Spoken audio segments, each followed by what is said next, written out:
Massive number of people have been upgrading. Yes, there you go. You see the graceful limb that you were talking about before. The race we've got yet again, and a victor then goes victory to an American, Andy Hampton. The belt to go by. He looks at the Colombian rider. How are you doing? Straight past Santiago Botero, and he's coming up to Pantani.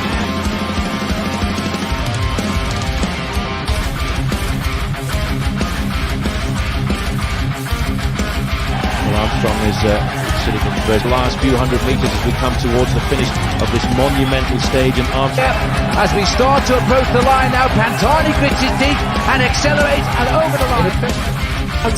Is going now to win stage number 15. Sepp Kuss, an emotional finish from Durango in the USA. Sepp Kuss wins.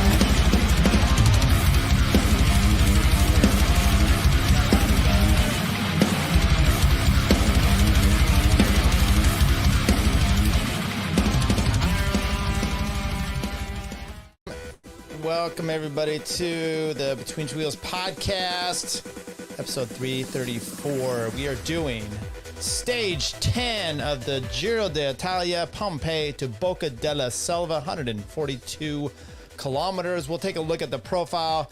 I had to go, look, with how things are going right now in the Giro, I had to go with the Tour de France Open simply because I think that's now where Pogačar is putting his focus. Welcome, everybody. If we have any new listeners or watchers over here, go ahead and check the subscribe button, check the like, maybe make a comment in there. We try to go, yes, Victor's in the chat, of course. Talyankee is live, yes, and you got your notifications going. Good job, Victor. So with that in mind, like I said, check the box, subscribe to us so you get to be able to see this show because we're doing every day of the tour of the Giro. We're going to also do the tour. And just recaps, and we talk about stuff, and we talk about, hey, how are things going, who's doing what, who's doing where, and just, we do a walk line. This is the stage profile today. 142 kilometers. You've got a sprint spot around 50K to go into the stage. And then 82 into it, you got a Cat 2 climb, and then some other kickers up here, and a second longest climb, I think, of the race itself, going from 121 up to 142 kilometers or so, peaking out 18 point something kilometers. And it wasn't a super steep, it's a Cat 1, partly because of the duration of the climb. But we'll talk a little bit about it and we'll walk over this. And I played that clip at the start because it's Tadej Pogačar saying Tiberi of Bahrain. He's the only one that showed balls. Now, that's very interesting. I don't know if what Tiberi did today, and we'll walk through it, it was the best scenario for him. But as far as a bike racer fan goes, it's fun to watch, and it's fun to finally see someone kind of do something. Now, did he really have balls? I mean, he got stuck in the front. He put his team on the front. I don't know, but what I like about this is it's Tadej calling out the other riders in a sense, going, come on, I'm just going to float through this thing. I'm kind of bored. And by the way, maybe this is the reason, which is there's been news, there's been talk about it on Eurosport with Sean Kelly in the news, and people questioning Tadej about gifting races, about, hey, you're 8 stages in, you've won 3/8 of them. Yeah, 3 of them. Okay. And are you going to, be a little nice and I'm like, I hate that you win them on your own merits. Stop complaining about this guy winning them all. And maybe that's his take too, which is you're complaining, but who's attacking? No one's doing anything. You're boring. No one has balls except for Tiberi. So maybe that is the case. But in their defense, should they be having balls in a sense and, actually blow their chances at a possible, top podium? And they're like, so Tiberi is, I don't know if what they did today was just defending a place on the podium or if it was actually much more than that. But here we go. We're going to look at the, let's go, I think we're full screen on this one. So here we go. We'll talk a little bit about it. Here's the stage, and all that's pink, showing the route, going up and through, drop the flag at kilometer 0, and some riders take off. Now, I will just say, I didn't watch the whole part. I skipped through some of the early stuff. About 70 kilometers to go. I look in there, and there's some attacking going on. And riders are finally starting to get up the road because some of the early breaks weren't really happening. And then a big break got up the road. Like I said, 70 some kilometers you're looking at here. And one of those in the group, it was Conchi, who we kind of had some criticism of the other day, and Alaphilippe. Alaphilippe's up there, and he is just a jackrabbit. Now, if you're interested in some of the tactical stuff, please go check out Chris. Some people like him, some people don't. But go check out Chris Horner's show yesterday where he... and this is the stuff I do love. He doesn't hold anything back. He ripped apart Alaphilippe for his riding, but it's a little bit different. It's scathing in the sense of like and he calls them knuckleheads, for the attacking he does. He's like, let the break form and then be able to get up in there instead of just doing so much work.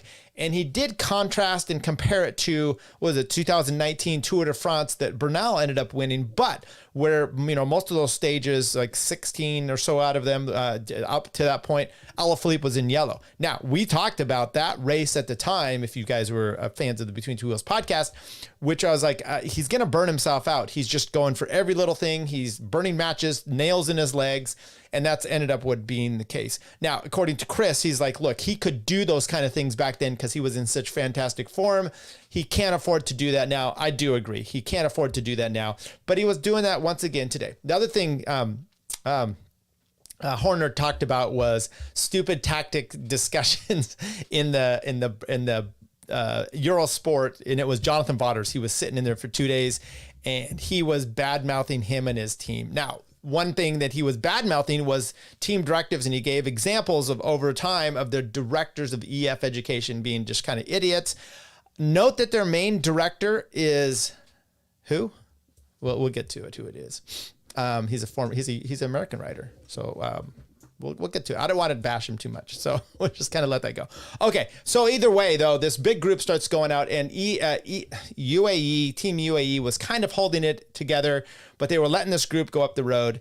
There were sub teams up there with some, riders of the same teams, and the big one was DSM. Okay, DSM has a group up the road. They have Kevin Vermark, they have Chris Hamilton, and they have Roman Bardet, and they ended up, splitting. What was interesting too is during this break is up there, they're doing all this work, and that's all of a sudden you see Alaphilippe's at the car of the doctor, and then he's gone. And so I don't know what happened. A bee sting perhaps, got allergic to something in the mountains.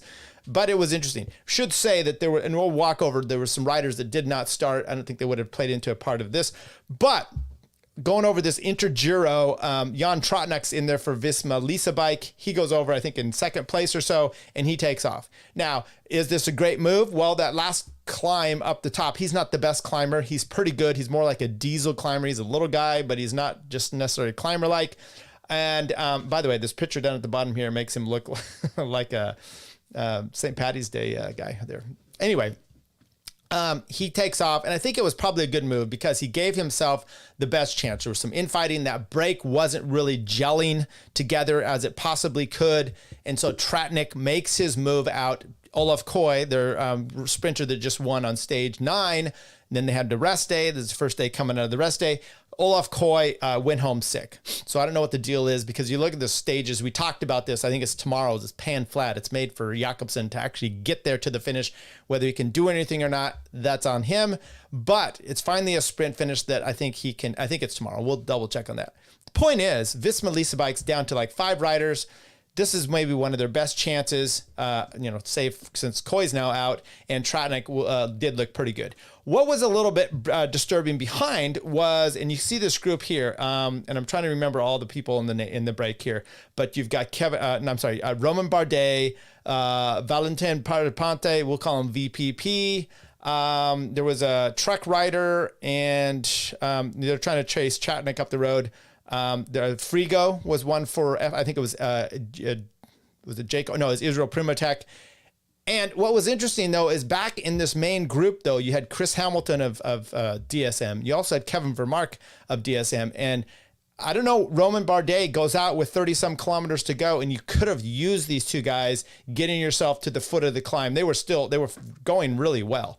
As it is, Roman Bardet's up there. He's following the lead. They got Frigo. I'll get the truck rider here in a bit. Maybe we'll just go here so we don't have to keep saying, I'll get that rider in a bit. That's not the one I want to look at. So let's take a look at I'll just jump right to the results for myself so I can see exactly who it is. Bagioli, there you go. Bagioli, Andre Bagioli. So he's up there in that group, but he's not going to make it much longer. 16 kilometers to go. The group Frigo comes off the back. Now Bagioli's up there. DSM rider for Roman Bardet is up there, as is VPP. They end up spitting out Bagioli not too much longer after they get rid of Frigo, and it's really these two French climbers on the loose, ready to go, trying to catch up to Jan Tratnik. Now, I will say this too: there was some. We can talk about the main group, the GC group, which you can see here. They're 5 minutes back. They start putting on the front. Bahrain. Bahrain starts doing a lot of pulling, coming into the bottom of the climb. Damiano Cunego. I remember him. He's the Bahrain rider. He crashed the other day. And Damiano Caruso, he's up there in the break, and he ends up coming back and to help the team out. And I wish at some point, because it's really like two races, they're not going to catch the break. And I really wish that they would utilize split screen or even like picture in picture. It's technology that's been around forever. It's really useful, so you can at least see if something were to be happening. But as it is, we didn't really miss much. But 12 kilometers, 13 kilometers to go. The two French riders dispatch of Bagioli, and now it's just those two up there.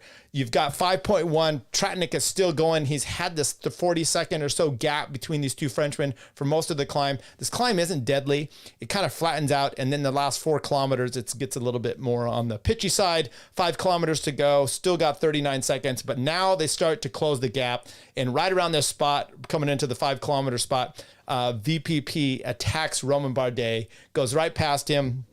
He ends up coming up to Tratnik within a pretty good amount of speed. Let's see if we can show it here. About 2.7. He doesn't take any time. He dances right around him. Bardet comes up to Tratnik, and he jumps around him as well. And it's a little bit of a battle, but VPP, for the most part, is not really at all having any problems. Now, Bahrain on the front. Caruso, like I said, he drops back for Tiberi. It's a little hard to tell. It says 1.8 here, but that's to the leaders. They're probably more like 3 kilometers or so to go. Tiberi is still in the front, but then Damiano Caruso, he can't do it anymore, and Tiberi is left on the front to basically do some work, and he does. He pulls on the front. It does seem to be destroying some of the field, but up front, VPP, a very skinny French climber, does it's almost embarrassing, but he comes through with the stage win. Roman Bardet about 30-40 seconds behind him, and then Tratnik coming in about a minute to go. Now, from the main group behind there, you had, like I said, Caruso, Tiberi, those guys, they're pushing on, and a guy that looked like he was having a little bit of trouble was Utebrix, Kian Utebrix. Hopefully he's not sick like Olaf Koy, but one of the more impressive rides of the day for me, I'm watching this here, and I'm like, there's 3 Ineos riders up in this group. Geraint Thomas, obviously, Arensman, and then you got Magnus Sheffield, who put in a great time trial. We talked about his time up the climb for stage 8, 7, 8, somewhere in there. And he did a fantastic climb, and he did a good time, obviously, overall, but he's climbing amazing, and he's doing really well. He looked like he was sitting in quite nicely. Baudin of the decathlon team, their team had just won. By the way, Ariane Parapente, it's the brother of VPP. He had been in the break. Also, he was just a little bit behind. He posted up for his brother. I think he was like 7th place. Then you had decathlon team still coming through. You had Baudin. Remember, he's kind of the young rider that's been doing well. He started to lead out Ben over here. I'm losing his name here. Anyway, he comes through the line. Ben O'Connor, sorry, and it starts taking it up, and you can see riders. There's a break to Utebrooks. Tade just jumps on Geraint Thomas's wheel, and they come over the line. What do we got here? About 3:14 down, but on the main group, and there's a little bit of a split. So we did see some riders losing some time today. There you go. VPP 29 seconds over Roman Bardet. Jan Tratnik in 3rd. Bagioli stayed away on the climb for 1:18. Ariane Parapente, he got 5th place on the day, 125 behind. Who knows how he was riding, because he maybe have been able to bridge up there, but you can't do that when you're on the climb and you don't want to drag anybody else. He won his stage of the Giro last year. Now his brother gets his first World Tour win in the Giro this year. Simon Geschke, he's still going for a lot of KOM stuff. Filippo Zana moves up there. He's been kind of up in the top 12 or so. Domenico Pozzovivo, probably in his last Giro, 125 behind Nicola Conci, 141. Esteban Chavez down there in 10th place. And we will drag over the entire group. There's Tadej, and we'll look at some riders that changed positions. Roman Bardet goes up. Filippo Zana goes up. Fortunato goes down. Einar Rubio goes down as well. But some other ones lost a little bit of time. And then we're going to have tomorrow. It looks like it's along the coast. Let's see if there's a... Nope, don't see it there. Okay, let's go straight through. We got a little bit of action here. Brian Zimney says... VPP needs to eat a sandwich or something. His arms are thinner than his seat stays. Yeah, it's a disturbing thing with a bit of a facial hair. You're like, I'm not sure what's going on. Almost kind of like a fake man or something. Thomas said there was a headwind on the climb, so Tax had no chance on a 5% grade. Yeah, makes sense. I guess that makes sense. But you know what? That's what Thomas was saying last year on one Grand Bernon or one of those stages, that they really made it boring. They just all sat up, yet the break is up the road, smashing it out, attacking each other, dropping each other. Somehow VPP was able to get away from Roman Bardet on that hill, on that headwind climb. He was able to get away from Tratnik. All those other riders were able to split themselves up. Utebrix loses time at the top. So I believe that's the case. But Brian, if you check out the very front of this video, I played a clip there of Tadej, and Tadej basically said the only one with balls was Tiberi. So there you go. All right, let's take a look here. Once again, we saw Kevin Vermark comes in at 238, top American there. Sheffield, where did he come? He ended up, so I should explain too, Sheffield loses a little bit of time here. He comes in with the main guys, but as he's in the group, Arnsman starts to lose contact in the last kilometer. Sheffield's hanging there, and then you can see him drop back, and he connects up with Arnsman, and he drags him to the line. So as you can see, same time there, but he did some work there. So great job for him, basically coming in right with Utebrix. Another one on the day too was Decathlon's Larry Warbass. I'm not sure where he ended up. Will Bart, there we go, 52nd. He sat up on the climb, but he was working at the bottom. Will Barta coming in there at 46. Other than that, let's look at the GC, and we'll look specifically as to time won and lost. Same time for Danny Martinez and all those. Utebrix loses 13 seconds on the day to Tadej. Tiberi loses 4. Now he was pushing a lot on that climb. Remember, Caruso came off of the front with about 1.5 kilometers, 2-3 kilometers. It was hard to tell because once again, kilometer or so for the lead group, and we were watching the GC group, which was like 3 minutes behind, 3.5, 4. So it was hard to tell exactly where that happened with Caruso, but he came off the front. He did a bunch of work, came off the front. Then Tiberi's up there, and Tiberi's doing a lot of work. He's not really doing much damage, but in the end, he ends up losing 4 seconds. So I get it, but I don't know if you're saying, what you're talking about there, Zimny, that Geraint Thomas is like, hey, it was a headwind, you're not going to get away. Then I'll just tell you what, sitting on the front on this climb is definitely not as...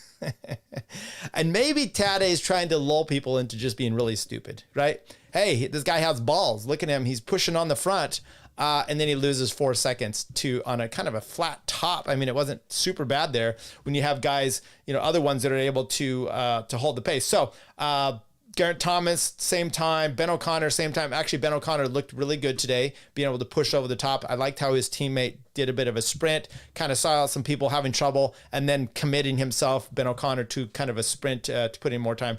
Roman Bardet, big winner of the day, 2:54. Filippo Zana, 1:49. He was also in that break. Fortunato loses 4 seconds. Arnsman, 22 seconds. Einar Rubio doesn't lose any time to the top there as far as overall, except Jan Hurt loses a bit, Storr loses a bit, Badin loses a bit, Pozzovivo up, Chavez, Pedro Lopez up, down, David Pug, and we're top 20 here. So at this point, we're like, do we care too much? No. Where I'm really looking for is Utebrix where he dropped down, lost 13 seconds to O'Connor and the likes there. And let's take a look here at points. Shouldn't really change much. Points competition, still Jonathan Milan, KOM. That's probably Geshka's moving up closer and closer, but still, when Taddy's up there at the top, you're not going to have a easy time. Tiberi moves up 9 seconds to Utebrooks. Zana moves up into third place, up 2 spots, 2:02 behind Utebrooks. Ahrensman loses 9, Bodine plus 9. And so there you go on the day. Parapente moves up 3:37 on the young riders, but he's still a ways back. There you go. Kian Utebrooks. Let's look at the time. So he's got 12-second lead on Tiberi, 1:08 on Ziana, and 1:37 on Ahrensman. It'll be interesting to see how he does on the youth in the decathlon. Just slaughtering it today. Guys, obviously stage win, 5th place. Other guys up there near the top 10. Fantastic day for them as well. Tiberi is an Italian in the Giro. He looks good attacking Pog. I don't know what you mean by that. Yes, he's an Italian, but yes, is he going to attack Pog? Yes, he will. Right. Does he look good to it? Or are you saying it's looking good that he will probably attack Pogacar? Because I think that could be the case. Let's take a look then at tomorrow's stage, and we got a few little nuggets here we could talk about, additional things. Tomorrow, 207 kilometers, pretty long day. Okay, this isn't the stage I was thinking about. So I don't know if Jakobsen will get over in that climb. That Cat 3 should be a Cat 3. I think this looks more detrimental on the profile because it's so flat on the end that it makes it look bigger. But this is just Cat 3s here, and they go up, big descend down, go up. I mean, it should be a sprinter's day unless the break really disseminates everything. That'll be tomorrow on Wednesday. You got stage 12 on Thursday, 193 kilometers, a lot of shark teeth kind of going in there. Where's our flat stage? Is it this? Is it Friday? Yeah, there you go. Friday. Hang on for Friday. It's just going to be kind of a boring flat stage. And then, like we said, individual time trial on Saturday. And then I believe Sunday we have the Motorola. Now, there was Motolino, sorry. There was a conversation or confirmation about the Stelvio. We talked about that, avalanche warning problems. Evidently, they're going to be going up, but they're not going to be going up completely over the top, but very close to it. He gains popularity in his home Grand Tour. Yes. Tiberi, he's coming on my radar much more now, and I'm happy to see that. It's good stuff. Yeah, it's like Caruso a few years ago getting a top 20 or the top 3 a podium in the race as well. I thought this was an interesting, at least headline. If I looked at the whole article, no. But it says Geraint Thomas pinpoints Tadej Pogacar's Achilles heel, which I tore, by the way, on my own a few years ago at the Giro d'Italia. Welshman says race leader should save his teammates and look after those pennies. Okay, that's interesting. His Achilles heel at the Giro lies in his UAE team Emirates squad, whose ability the Slovenian might overestimate. Going into Tuesday's 10th stage, Pogacar leads the GC as a race with a commanding advantage of 2 minutes and 40 seconds. He has already won 3 stages, 2 mountaintop finishes, and an individual time trial. Speaking on his podcast, What's Occurring? During Monday's rest day, Thomas said Pogacar should look to, quote, save his teammates for more challenging stages to come. His Achilles heel is the fact that he's so strong and he wants to win, and his team also wants to win, said Ineos rider told co-host teammate Luke Rowe, who was in studio with Eurosport today. Did a fine job. It seems like they get a bit emotional with it. All the rest of the team are normal bike riders. They'll have a good day. Then the next day, they're not so good, whereas Pog, good all the time. I think you might overestimate their abilities sometimes. I don't mean any disrespect there by saying that. They need to sort of look after those pennies, don't they? On stage 8, which Pogacar won atop Prata de Tivo, UAE Team Emirates rode most of the day on the front of the peloton, keeping the breakaway on a tight leash. The race leader revealed afterwards that his teammate, Michael Bjerg, told him he was all in for chasing the group in the front and set up for the stage win. Referring to this day in particular, Thomas said UAE Emirates could have backed off if they wanted, but because the break was just there, it was only at a minute and a half or something, they just rode it and kept it within a distance for all. Why do they even need that? We need to do that, the Welshman added. Save the boys, because there's definitely big days to come, and there's going to be a point where they might need all hands on deck, or at least someone other than Rafa Majka has to be there. In the press conference on the rest day, Pogacar suggested his team hadn't received the respect they deserved at the race. I am just used to it now that the media and competitors try to undermine them, the pink jersey wearer said. Everyone can say this, but we will show otherwise. We've proven over and over again that we're the best teams, and even if we're not full of the biggest names. Okay. Wow. I mean, that's shots fired. Shots fired. I wanted to look at, let's go here real quick. We're going to do a few little things, some rest day kind of roundup here, but let's take a look at who's won stages. Stage 1, just a reminder, Jonathan Narvaez of Ineos. Stage 2, Pogacar. Stage 3, Tim Miller of Sodell, Quickstep.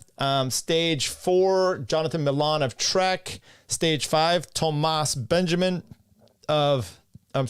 Thomas of Cofidis got the first win. Stage 6, Peleo Sanchez of Movistar, and then stage 7 and 8, Tade of UAE. Olav Koy wins stage 9 for Visa Lisa Bike, and today Decathlon for Valentin Perpente is the winner. Once again, but for a little bit of a bike throw there in third place on the stage 1, Tade would be in pink every single day. Last thing I thought we would look at here is just some other nuggets. Is this the one? No, where is it? And I lost it. So maybe let's bring this up here again, see if I find. Look, I love cycling news, but I'm sorry. What do they call it? Pro cycling stats. But sometimes it's really difficult to find what I want to find here. And that is to find some of these complementary, here we go. I think this is how I did it before, 2024. And then you kind of look at some of these weird statistics, complementary results. I think that's what we had. Nope. Stats, go to stats. Now it's not dropouts. We'll look at the dropouts here. I guess we need that for the actual day. It's not giving me this. Okay, well, let's go up to the stage we had today, stage 10, and then we could do complementary results. Those are kind of the intermediate stuff. Rider youth classification. I wanted to see the riders that dropped out, and then they had nope, it's not going to work here. And then they also had the winnings. So I'm not showing the winnings here. Stats. Kilometers in the break. Dropouts. There we go. The dropouts today: Max Cantor, Ethan Vernon, Marius Meyerhofer, and Olav Koy. Yeah. So anyway, I don't know where the other link I had it all set up to go for us to look at. Oh, there we go. Prize money. I found it on a different page. Okay, we'll take at this prize money thing. Obviously, UAE and Tade's getting the win here, 65,000. It's probably in euros. Jonathan Milan, 32. Narvaez, 16. Tim Miller, 15. Koy, 15. Martinez, 13. 13 for Parapente. Thomas, 13. Sanchez, 12.7. Caden Groves, 10.2. Robin Bardet, 10.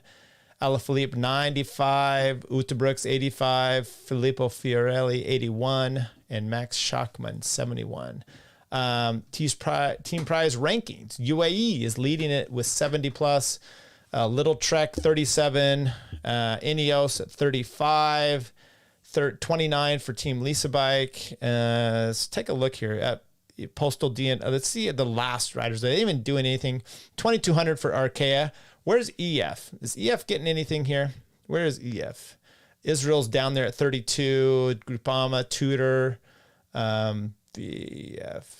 There you go. 16,917. Not the worst. Not the worst.